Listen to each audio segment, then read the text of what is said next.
음악과 함께 차분하면서도 강렬한 인트로 시작. 우리는 평생 친구는 소중하다고 배워왔습니다. 의리, 우정, 관계. 이 단어들은 신성시되기까지 합니다. 하지만 그 가르침이 당신의 발목을 잡는 가장 큰 거짓말이라면 어떻게 하시겠습니까?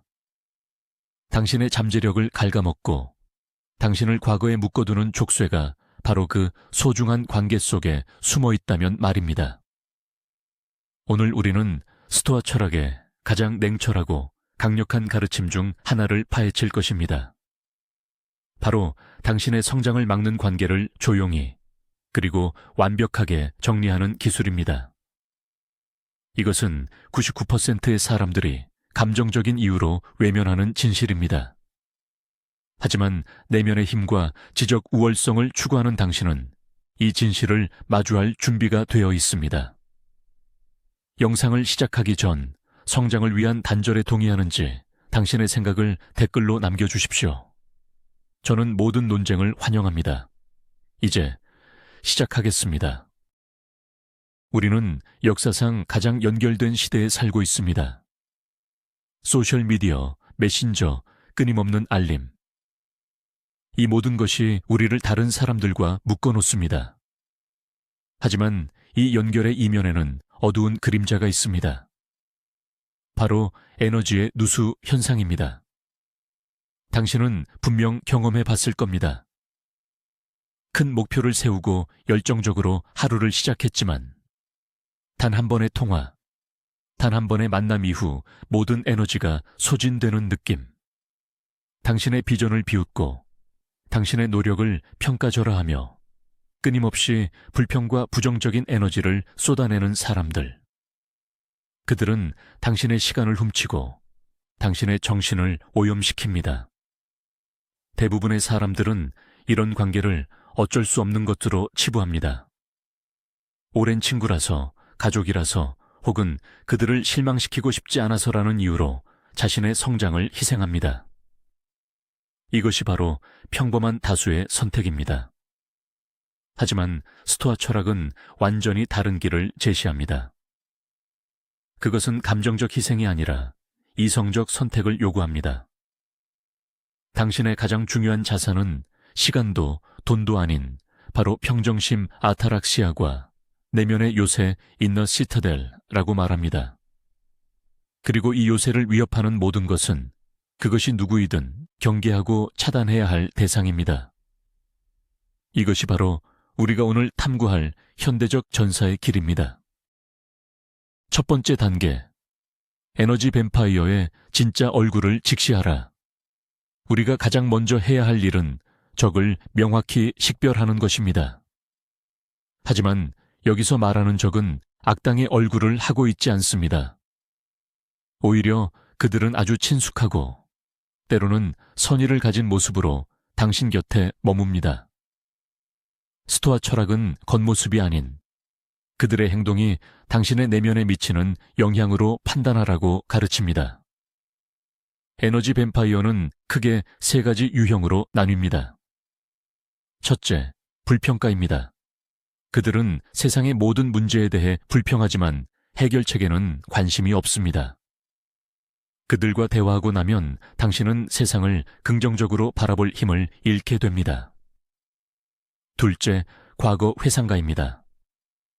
그들은 끊임없이 당신의 과거 실수나 유치했던 시절을 끄집어내며 당신을 현재의 모습이 아닌 과거의 틀에 가두려 합니다. 당신이 성장하려는 모든 시도를 변했다는 말로 비난합니다. 셋째, 드라마 퀸입니다. 그들의 삶은 항상 위기와 갈등으로 가득 차 있으며 당신을 그 감정의 쓰레기통으로 사용합니다. 그들의 문제를 해결해 주느라 정작 당신의 삶을 돌볼 에너지는 남아있지 않게 됩니다. 이들을 구별하는 가장 확실한 방법은 만남 후 당신의 상태를 점검하는 것입니다. 그들과 함께 시간을 보낸 후 당신은 활력이 넘칩니까? 아니면 완전히 방전되었습니까? 영감을 얻었습니까? 아니면 정신적으로 피폐해졌습니까? 이 질문에 대한 정직한 대답이 당신이 누구를 곁에 둬야 하고 누구를 멀리 해야 하는지에 대한 첫 번째 단서입니다. 이것은 이기적인 것이 아니라 당신의 정신적 생존을 위한 가장 기본적인 자기 방어입니다. 두 번째 원칙, 감정의 전염을 차단하는 방화벽을 세워라. 고대 스토아 철학자 에픽테토스는 말했습니다. 우리를 혼란스럽게 하는 것은 사건 그 자체가 아니라 그 사건에 대한 우리의 판단이다. 이 원리는 인간관계에도 동일하게 적용됩니다. 당신의 성장을 막는 친구의 부정적인 말이나 행동이 당신에게 직접적인 해를 끼치는 것이 아닙니다. 당신이 그 말과 행동에 감정적으로 동의하고 그것이 당신의 내면에 들어오도록 허락할 때 비로소 해가 됩니다. 감정의 전염은 바이러스와 같습니다. 상대방의 불안, 분노, 무기력함은 공기를 통해 당신에게 전파됩니다. 당신은 그들의 문제를 들으며 함께 분노하고 그들의 한탄을 들으며 함께 무력감에 빠집니다. 이것은 공감이 아닙니다. 이것은 당신의 내면의 요새에 적의 침입을 허용하는 것과 같습니다. 강한 남자는 공감하되 휩쓸리지 않습니다. 그는 문제와 자신 사이에 명확한 경계선을 긋습니다. 이 방화벽을 세우는 실질적인 훈련은 거리두기입니다. 그들이 불평을 시작할 때 속으로 이것은 그의 문제이지 나의 문제가 아니다 라고 선언하십시오. 그들이 당신을 비난할 때 이것은 그의 의견일 뿐 객관적인 진실이 아니다 라고 인식하십시오. 이것은 감정을 억누르는 것이 아닙니다. 오히려 감정이 어디서부터 시작되었는지를 명확히 인지하고 그것이 당신의 것이 아님을 이성적으로 판단하는 고도의 정신훈련입니다. 이 훈련을 통해 당신은 타인의 감정적 소용돌이 속에서도 평정심을 유지하는 법을 배우게 될 것입니다. 당신의 감정은 오직 당신만이 통제할 수 있다는 사실을 기억하십시오. 오늘 우리는 스토아 철학의 가장 실용적이면서도 어려운 지혜, 바로 조용한 단절에 대해 이야기했습니다. 이것은 관계를 무자비하게 끊어내는 기술이 아닙니다. 이것은 당신의 삶이라는 배가 올바른 항로를 유지하도록 불필요한 닻을 제거하는 지혜입니다. 기억하십시오. 당신의 가장 큰 책임은 타인을 구원하는 것이 아니라 당신 자신의 잠재력을 온전히 실현하는 것입니다. 그리고 때로는 그 길에서 누군가를 조용히 떠나보내는 것이 당신과 그 사람 모두를 위한 가장 현명하고 자비로운 선택일 수 있습니다. 이제 당신은 선택권을 쥔 사람입니다.